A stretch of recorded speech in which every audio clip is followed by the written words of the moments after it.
Teman-teman, hari ini kita akan membahas topik Logos dan Rema. Apa itu Logos? Apa itu Rema?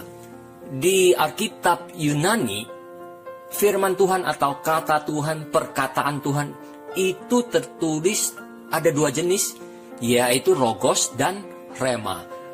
Sedangkan di Alkitab terjemahan bahasa Indonesia, firman Tuhan atau perkataan Tuhan itu diterjemahkan hanya satu kata, yaitu firman. Singkatnya, Logos adalah firman Tuhan yang tertulis di Alkitab. Sedangkan Rema adalah firman Tuhan yang berbicara kepada orang tertentu untuk waktu dan situasi tertentu. Nanti kita akan jelaskan lebih lanjut tentang Logos dan Rema lebih lengkap. Oke, setelah teman-teman selesai mendengar sharing singkat ini, teman-teman akan mengerti apa itu Logos dan apa itu Rema. Di Alkitab, dalam bahasa Yunani, firman Tuhan atau perkataan Tuhan itu memakai dua istilah, yaitu Logos dan Rema.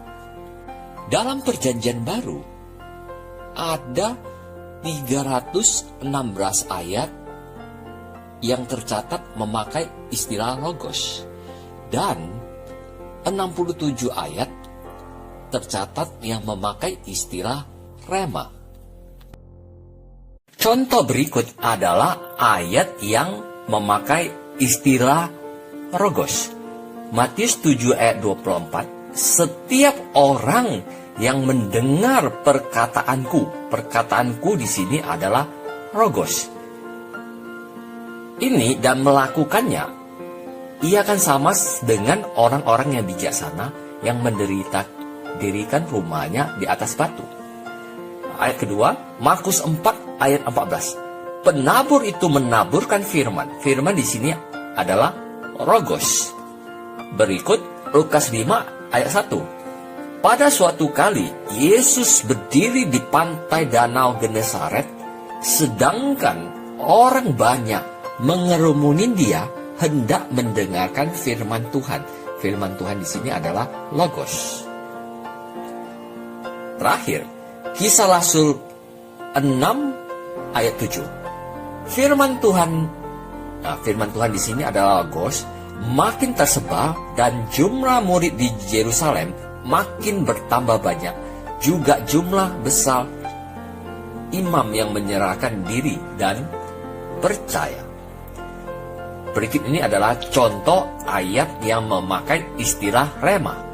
Matius 4 ayat 4. Tetapi Yesus menjawab, ada tertulis, manusia hidup bukan dari roti saja, tetapi dari setiap firman. Firman di sini adalah Rema yang keluar dari mulut Tuhan.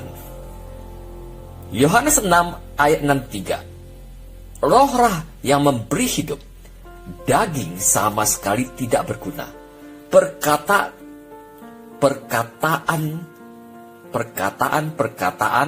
ini adalah Rema ya. Yang kukatakan kepadamu adalah roh dan hidup. Berikut Lukas 5 ayat 5. Simon menjawab, Guru, telah sepanjang malam kami bekerja dan kami tidak menangkap apa-apa. Tetapi karena engkau menyuruhnya berkata, ini Rema, aku akan menebarkan jala juga. Terakhir, Roma 10 ayat 17. Jadi, iman timbul dari pendengaran, dan pendengaran oleh firman Kristus. Firman di sini istilahnya dicatat dengan, di Alkitab ada 7.000-an lebih janji-janji Tuhan untuk kita. Maka sangat penting untuk mengerti tentang Logos dan Rema. Logos adalah firman Tuhan yang tertulis, sedangkan Rema adalah Logos yang dibuat hidup oleh Tuhan dan menginspirasikan firman itu ke dalam hati kita dan firman itu berbicara langsung kepada kita untuk kondisi tertentu, waktu tertentu, dan orang tertentu. Simpelnya begini, logos adalah beras dan rema adalah nasi. Logos adalah tepung terigu dan rema adalah roti. Logos adalah eksternal, sedangkan rema itu internal di dalam kita. Logos adalah fondasi, foundation, sedangkan rema adalah direction, arah. Jadi kalau tidak ada logos, tidak ada rema, karena rema itu berasal dari logos. So, sangat penting bagi kita untuk membaca firman Tuhan agar logos, benih itu tumbuh dan kita mendapat rema dari Tuhan. Bukankah di Yosua 1 ayat 8 berkata bahwa kita membaca, merenungkan, dan memperkatakan firman itu siang dan malam. Dalam arti meditasi, itu untuk mencari, mendapatkan rema. Tuhan menyuruh Yosua untuk meditasi firman Tuhan, dan Yosua pun melakukannya. Hasilnya, Yosua selalu sukses dan berhasil. Mari kita lihat bagaimana Petrus mendapat rema dari Tuhan Yesus. Waktu Tuhan Yesus berjalan di atas air, murid-murid melihat dia datang. Petrus pun berkata pada Tuhan Yesus, "Tuhan, jikalau itu engkau, suruhlah saya datang kepadamu berjalan di atas air." Perhatikan baik-baik. Tuhan Yesus pun menjawab, itu rema, datang. Dan Petrus pun bisa berjalan di atas air. Karena rema itu ada kuasa supernatural Tuhan.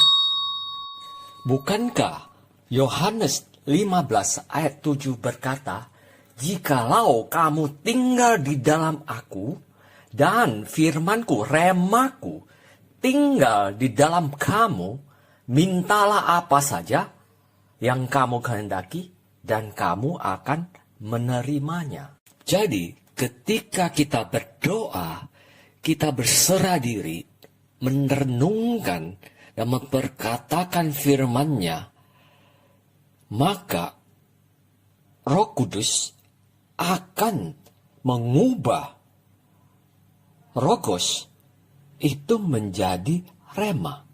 Seperti kita tahu, logos ada beras dan rema adalah nasi, maka Roh Kuduslah yang memasak beras jadi nasi. Jadi rema adalah firman dari Tuhan yang memberi kita arahan atas situasi saat ini dan memberitahukan kita apa yang harus kita lakukan. Oke, mari kita lanjut.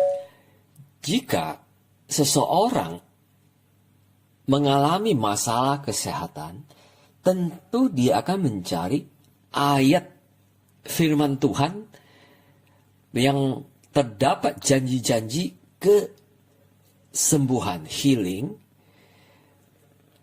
Tentunya dia harus mengubah logos itu menjadi rema. Nah, ayat tentang healing seperti di Yeremia 30 ayat 17, "Sebab aku akan mendatangkan kesembuhan bagimu, aku akan mengobati luka-lukamu, demikian firman Tuhan." Atau di 1 Petrus 2 ayat 24, "Oleh biri-birinya kamu telah sembuh." Di Yeremia 3 ayat 6, "Sesungguhnya aku akan mendatangkan kepadamu, kepada mereka kesehatan dan kesembuhan." Jika kita terus merenungkan ayat-ayat tentang janji-janji kesembuhan ini, nanti pada satu ketika ada salah satu ayat itu yang akan seakan-akan berbicara langsung kepada kita, dan itulah rema, dan di dalamnya itu ada kuasa Tuhan. Iya, kuasa Tuhan yang memberi kita solusi atas masalah-masalah yang sedang dihadapi. Mari kita berdoa. Bapa kami yang di sorga, kiranya Engkau memberkati dan menambah pengertian kami akan firman-Mu. Kiranya Engkau mencurahkan dan memberikan rema untuk situasi apapun yang kami alami saat ini. In Jesus' name we pray. Amen.